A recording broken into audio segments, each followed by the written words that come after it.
Hello. Let's embark on a myth-busting adventure through the captivating landscape of cybersecurity. In this segment, we'll debunk common misconceptions that cloak the true nature of cyber threats. Brace yourselves for a roller coaster ride as we unveil the fascinating world of cyber attacks, revealing the diverse array of tactics that keep cybersecurity professionals on their toes. All right. So what are the what are the common misconception of cybercrime? You know, so when we look at it, some of us would think like, well, I have antivirus software. We are too small to be targets. Our data is in the cloud, so it's safe right now. We don't have any hackers that want what we have, and attack or breach won't happen to us. So this is all the misconception that we all always have in our mind that, we're small company. They're not going to come for us. They always go for big guys. But in a sense, they love small guys because it's easy target. If they can make, few $100 or 1,000, whatever it is, it's also hard up. Think about it, the multiple victims. So, we can just simply assume that we are not going to be exposed because of our size or because of what we think we have, but it's a hand, no ending game for this cybercrime, so they can attack in any form. So let's be aware of this, that even if we have this in place, it can still come after. And types of attack. So let's look at this type of attack one by one, and I just kind of break it down so that we can see how they work. I mean, to see them in more graphic, but I can go into one of them so we understand what it does if we don't. So there's something called password attack. Hackers love password because it's the key for them to get into your account. So the password attack can come in scripts, algorithms, password sniffer, keystroke, loggers that seek to obtain system password. The purpose is to obtain the system password, illegal access. And I will also talk about some of the things that we can do to mitigate these issues so that even if they steal your password, they still can access. So DDoS attack, DDoS attack is probably like, one of the things that have been the initial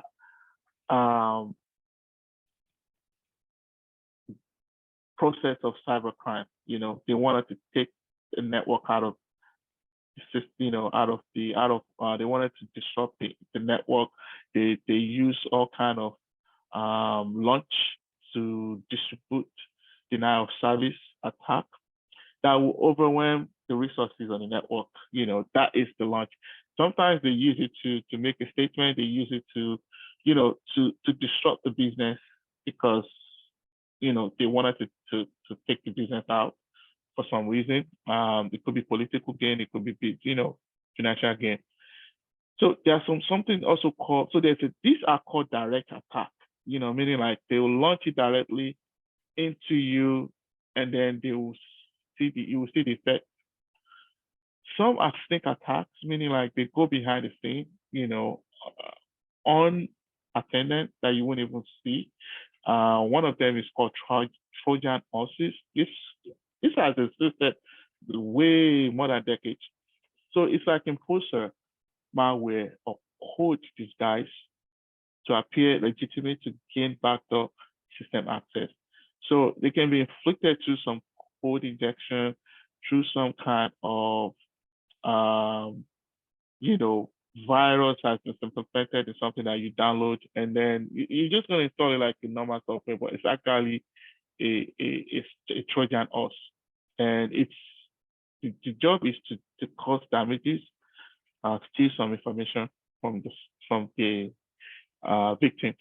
Spyware and eavesdrop in attack.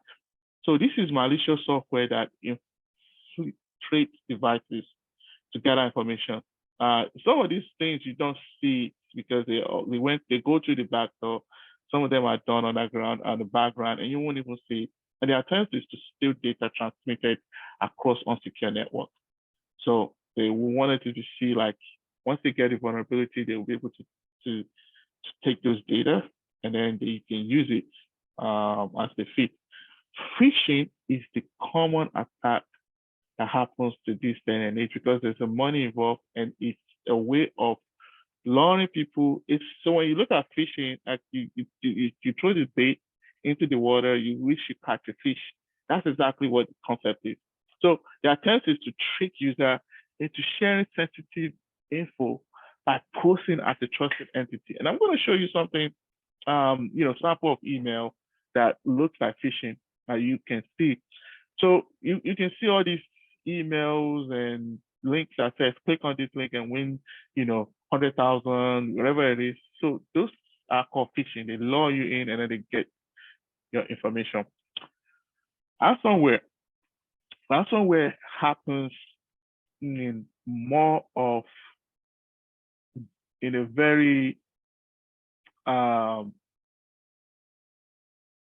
in an attack to hold some kind of sensitive information ransom. That's the word. The word ransom. Hold something for a gain. So the malware that locks user out of the devices, systems, and data until fee is paid. So they will lock your systems, lock your data, encrypt it, so you can't use it. And then you have to pay them, and then they give you the key, or they give you the information to unlock it. This is the most sophisticated one, but that is the one that do generate a lot of money. Usually they want you to send money in Bitcoins. Malwares, worms, and viruses. So malwares and worms and the viruses, these are common attacks that usually happens when